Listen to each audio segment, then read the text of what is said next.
was born out of pain.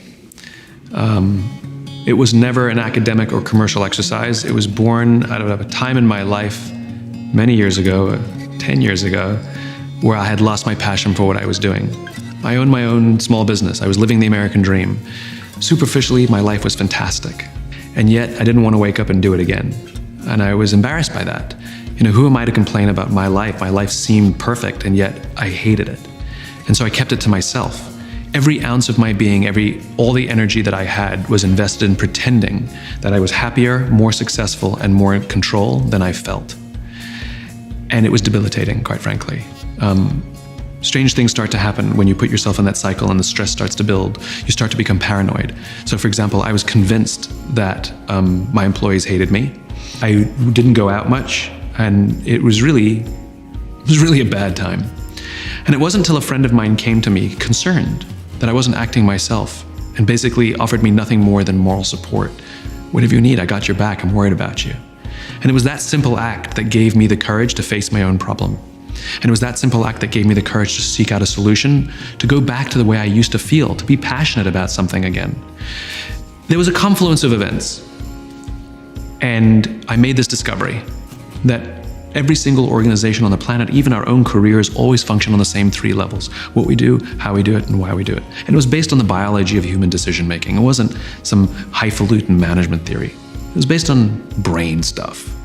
And I realized I knew what I did and was good at it. And I knew how I did it. I could tell you what was different or special about the way I did things, but I couldn't tell you why I was doing it. That was the missing piece. You have to have all three. I became obsessed with this thing called the why. I figured out how to find my why, and it restored my passion to levels I had never experienced before. And more importantly, I figured out how to help others find theirs. And I did what anyone would do. When you discover something beautiful, you share it with your friends. And my friends started making crazy life changes themselves. And they started finding happiness and passion that they'd never experienced before.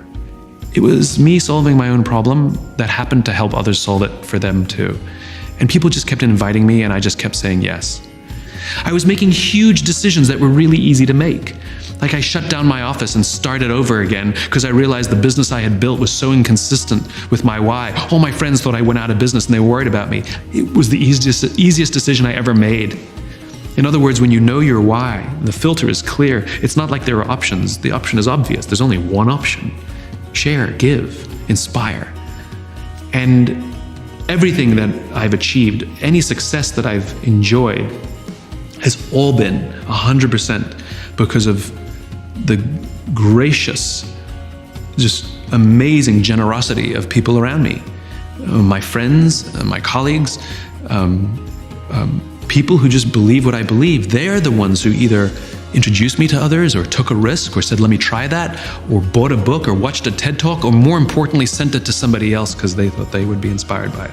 For all of the things that I've done over the past decade, I still feel like I'm at the beginning.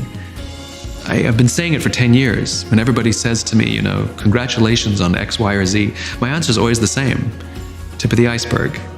And I think that's what keeps me inspired, which is, for me, it's a journey. I'm on the right path.